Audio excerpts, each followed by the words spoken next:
Last week I did a video on the Burning Love album, Burning Love and Hits from His Movies Volume 2.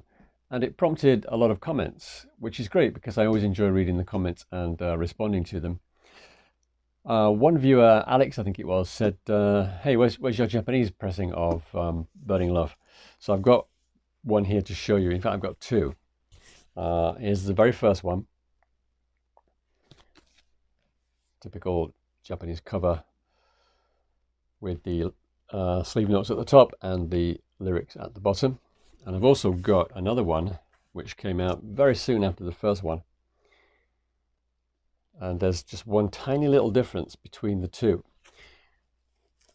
Apart from the different pressing dates on the records, the sleeves are also very slightly different. So have a look right down there at the bottom right corner. You can see you've got the price there, 1100 yen, which was a budget album at the time. And then you can see that little symbol there, Japanese character in a circle. Okay, so now you see it. Now you don't. It's gone, hasn't it? So there's the same price again, but the character's gone. So this is actually the second version of the cover. And there are quite a few examples of covers like that in Japan, particularly in the later years. So the first covers will have that symbol, and shortly afterwards the cover was reprinted, but without the symbol. Apparently it's a printer's logo. This is the logo of the printing company that printed those first covers. And it's on Camden, of course. Another question I got asked last week with my Burning Love video was, can you do a video on the album which came before that, the Elvis Sings Hits from His Movies LP? And I said, well, yeah, I'll do that. But first I'm going to have to get a copy of the album, because I didn't have one at the time, but now I do. And here it is. This is a Japanese cover, fairly similar to the last cover that we looked at in terms of its layout on the back there. However, this cover was, well, it is extremely thin card, and it's like a 1960s cover. And it's even got the foldovers there at the top. And the reason why I think they did this is because it was actually the first budget album released in Japan. And it was also the first Elvis Camden album released in Japan, because all the other so-called Camden albums, you know, Almost in Love and so on, they were all released on RCA as full-priced albums. But this one was very cheap, so they actually made the cover very cheap as well, or made it cheaply. So it's a very thin card and it's not laminated. And it's interesting because this one came out in September 72, just a few months after the American album in June 72. And then they were still making albums like this at the time, Loving You. This is the RCA pressing of Loving You. Still has the same catalogue number as the early 60s pressings, SHP 5085.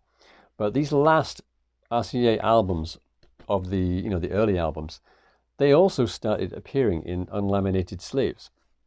So you might not be able to tell this, but if you look on the back there, it's very similar to the cover we just looked at. It's got those foldovers there, and it's actually not laminated.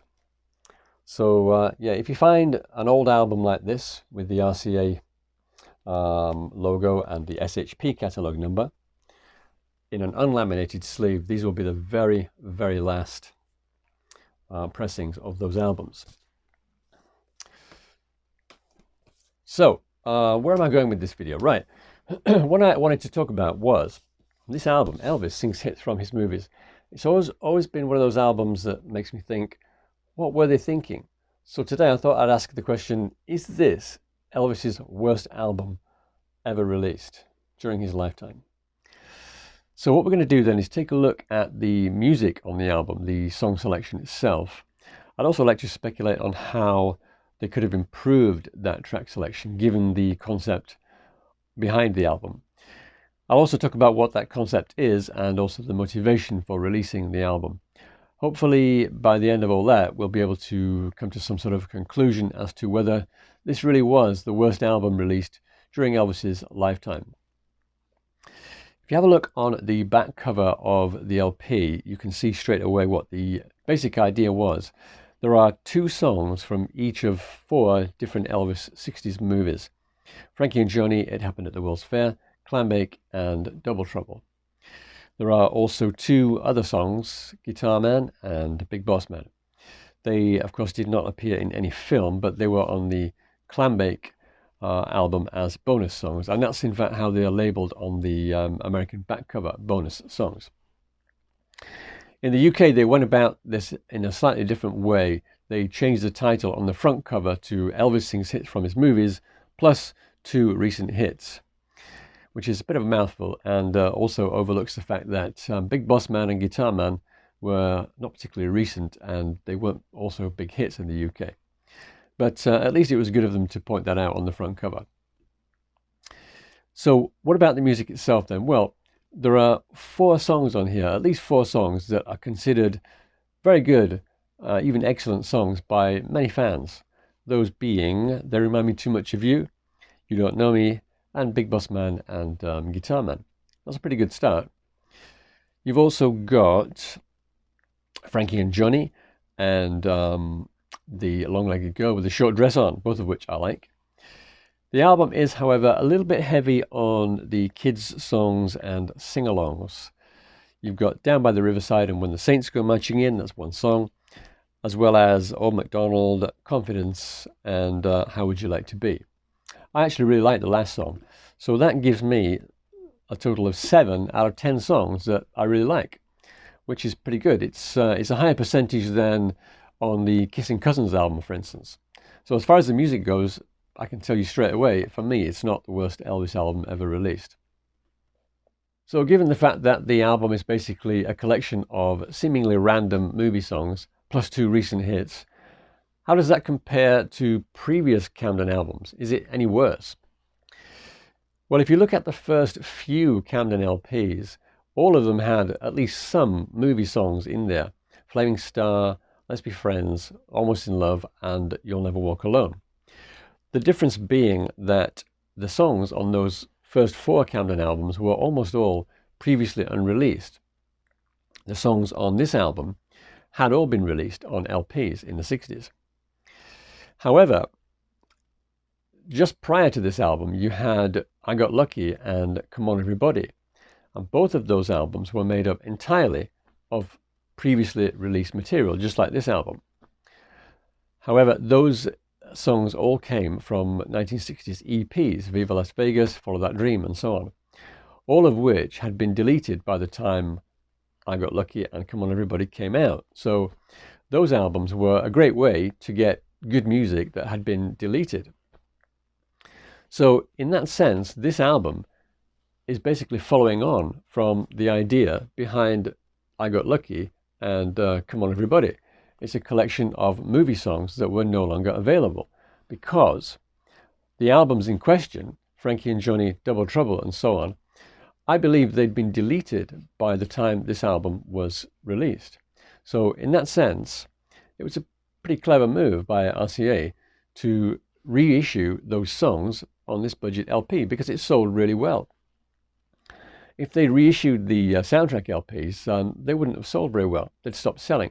Why would they reissue them? But the budget albums were selling like hotcakes. All of them had done really well. In fact, the Christmas album is Elvis's largest selling album of all time. So it made perfect economic sense for RCA to make use of those songs by putting them on a new LP, a new compilation LP. And in fact, in America, they even called the album Volume 1. They clearly planned to do at least one more volume. And in fact, they did, didn't they? Burning Love and Hits from His Movies, Volume 2, which I talked about earlier. So from a money-making point of view, it made total sense. And I think it was a big success for RCA. Whether or not you think RCA should have been doing that is a different matter. You might say, well, RCA should have showed more respect to Elvis. And also Colonel Tom Parker as well. I'm sure he had a hand in this LP too. I doubt very much Elvis had anything to do with it. So yeah, you might say, well, those guys should have paid more respect to Elvis as an artist. But when had RCA ever showed any respect to Elvis as an artist? Is this album any less respectful to Elvis as an artist than, say, the Come On Everybody album? Not necessarily. So in that sense, again, I don't think it's really much worse or any worse than many previous LPs. However, let's think about one more thing. Could they have made a better job of the album? Well, what else could they have put on there? Let's stick with the original idea of 2 songs from different movie soundtracks that were no longer available. Here's my alternative Elvis Sings Hits from his movies Volume 1 track selection. And what I've done is I've actually got rid of Guitar Man and Big Boss Man because, let's face it, they weren't in the Kleinbeck movie. So I've chosen 2 songs from another album, which I believe was deleted or at least on the way out at that time, the Spin Out album. So here we go. The first song on side 1 would be Kleinbeck. Why not use the title track from the movie itself? A rip-roaring start. Then we're going to slow it down a little bit with Could I Fall in Love from Double Trouble. That's much better than, what's the song from Old MacDonald? Yeah, much better than Old MacDonald. Then we're going to pick up the pace again with Frankie and Johnny. We'll retain that song. Followed by All That I Am from the Spin Out album. Finally, ending side 1, we've got One Broken Heart for Sale. Why waste that song? On side 2, we're going to start with Frankie and Johnny song, Shout It Out. That's one of the best songs on the album. It's not a great album, Frankie and Johnny. In fact, I think this album, not only my version, but the original Elvis Sings Hits from his movies album, both are better than Frankie and Johnny. So Shout It Out starts side B. Then we slow things down again with You Don't Know Me. We'll retain that song. And then another keeper is Long Legged Girl with the short dress on. Then we keep another one, They Remind Me Too Much of You from the original album. And the last song, I'll Be Back. A great way to end the album. And of course, Elvis would be back with more hits from his movies with Burning Love and hits from his movies Volume 2. So that would be my suggestion on how to improve the song selection. But as I say, it's not a particularly bad song selection anyway. And for the reasons I've outlined, I don't think it's Elvis's worst album by any stretch of the imagination. I don't think it did anything for his reputation as a serious artist back in 1972, but I really don't think it's fair to compare Elvis Sings Hits from his movies, a budget LP, with, say, Ziggy Stardust and the Spiders from Mars. It's just different worlds. Anyway, those are my thoughts on the Elvis Sings Hits from his movies, plus 2 recent hits album, aka Guitar Man in Japan, by the way. If you have any thoughts on the video and the album itself, I'd love to hear from you. And yeah, that's it. Talk to you next time. Cheers.